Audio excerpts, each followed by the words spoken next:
Hello student, how are you all? I hope you will be fit and fine. Student, welcome to Shanti Kunj online classes. Last video में हमने zero concept को समझा था कि zero कैसे आता है. मैथमेटिकल लैंग्वेज में अगर हमारे पास कुछ भी नहीं होता है तो हम क्या कहते हैं? ज़ीरो कहते हैं उस सिचुएशन को, कि अगर हमारे पास कुछ नहीं है तो हम कहेंगे हमारे पास ज़ीरो है. ठीक है, जैसे कि ये 3 पेन का एग्जाम्पल है. ये कितने पेन हैं? काउंट कीजिए. ये 3 पेन है, 1 2 और 3.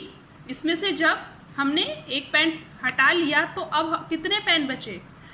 अब 2 पेन बचे. कितने बचे? 2 पेन बचे.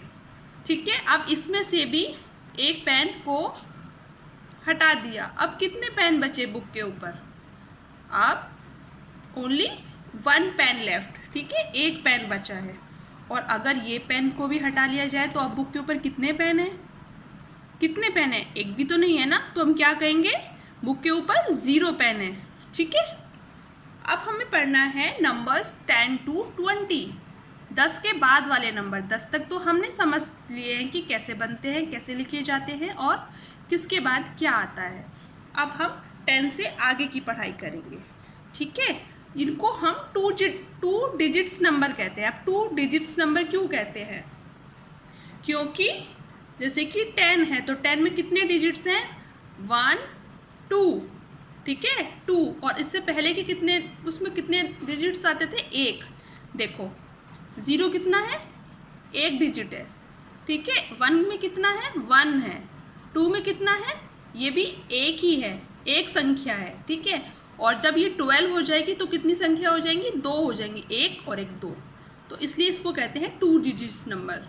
ठीक है, अब हमें सीखना क्या है? इसमें हमें सीखना है, देखो ये कितने फ्लावर हैं, काउंट करो इनको. 1 2 3 4 5 6 7 8 9. ये है 9 फ्लावर. ठीक है, अब हम इसमें क्या कर रहे हैं? एक फ्लावर ये है, इसको जोड़ देते हैं. क्या करते हैं? एडिशन कर देते हैं इसका. अगर हम ये वाले फ्लावर के साथ इसको भी काउंट कर लें तो कितने फ्लावर हो जाएंगे? 1 2 3 4 5 6 7 8 9 10.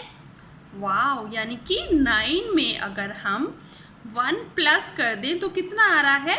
10 आ रहा है. ठीक है, तो इसीलिए यहाँ पे लिखा है कि 9 फ्लावर है. 1 मोर देन 9, यानी कि 9 में अगर हम 1 प्लस कर देते हैं तो क्या आता है? 10 बन जाता है. ठीक है, अब हम 10 हैं यहाँ पे फ्लावर. कितने हैं? 1 2 3 4 5 6 7 8 9 10. तो ऐसे ही अब जब हम 10 में एक फ्लावर को और काउंट करते हैं तो क्या आता है? काउंट करते हैं दोबारा से. 1 2 3 4 5 6 7 8 9 10.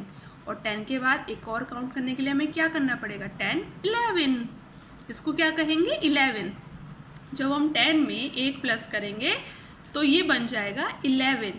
1 मोर देन 10, यानी कि 10 में 10 के बाद क्या आता है? 11. तो हम इसको लिखेंगे 10 + 1 = 11. 11 को कैसे लिखते हैं? 1 1. ठीक है, इसके बाद यहाँ पे काउंट करेंगे. ये 11 जो थे, अब 11 फ्लावर यहाँ पर आ गए. 1 2 3 4 5 6 7 8 9 10 11. और ये इसको भी जोड़ेंगे तो क्या हो जाएंगे? 11 के बाद 12. तो 1 मोर देन 11. 11 में आगे 11 के बाद क्या आता है?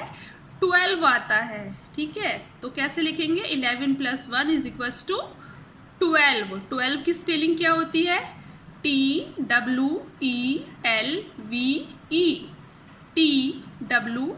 TWELVE 12. ठीक है, और 12 को कैसे लिखते हैं? 1 2 12. ओके स्टूडेंट, ऐसे ही 12 फ्लावर हो गए यहाँ पर. 1 2 3 4 5 6 7 8 9 10 11 12. 12 के बाद क्या आता है? इसको जोड़ेंगे तो, एक और जोड़ेंगे तो 12 के बाद क्या आएगा? 13. 1 मोर देन 12. 12 में एक जोड़ने के बाद क्या आता है? 12 के बाद 12 से एक ज़्यादा क्या होता है? 13. और 13 की स्पेलिंग क्या होती है? THIRT। थर्ड ईन, ठीक है, ईन की double E N, THIRT EEN 13। और 13 को लिखते हैं हम ऐसे 1 3 13। ऐसे ही जब हम 13 में 1 प्लस करेंगे तो कितना हो जाएगा 14, FOURTEEN 14। और 14 को कैसे लिखते हैं, ऐसे लिखते हैं 1 4 14।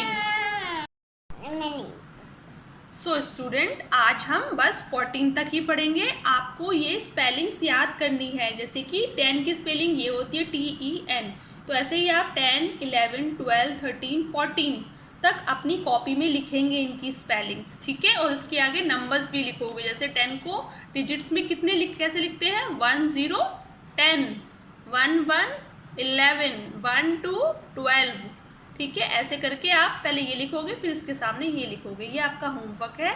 नेक्स्ट हम नेक्स्ट वीडियो में करेंगे। Till then take care, bye bye, have a nice day.